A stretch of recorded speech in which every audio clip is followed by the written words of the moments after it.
Élisabeth II ne s'est visiblement pas sentie aussi seule qu'on aurait pu le penser.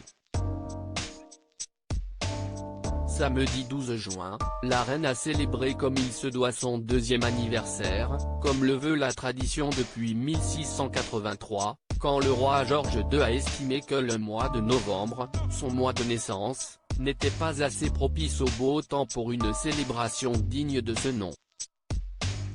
Une première pour elle depuis la disparition de son époux le prince Philippe, mort le 9 avril dernier à l'âge de 99 ans, mais aussi, une première sans les membres éminents de sa famille.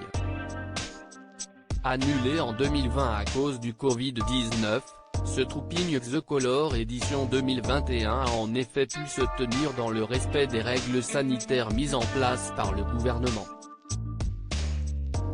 Tandis que celui-ci interdit formellement les rassemblements de plus de 30 personnes en extérieur, Élisabeth II a visiblement simplement choisi de n'inviter personne, excepté son cousin Edward, le duc de Kent, aux festivités.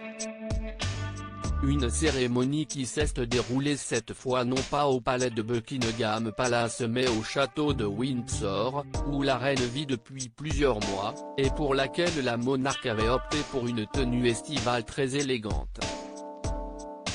Sous son manteau bleu, elle avait opté pour une robe fleurie assortie aux détails brodés sur son col, et avait mis un chapeau assorti, ainsi qu'une sublime broche bleue sertie de diamants.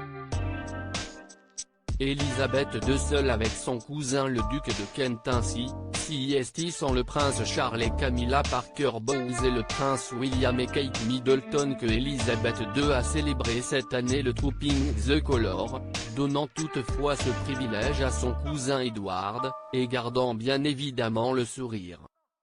Et il se trouve que ce n'est pas la première fois, puisqu'en 2013 déjà, CIST lui qui accompagnait la reine pour son anniversaire, tandis que le prince Philippe était hospitalisé.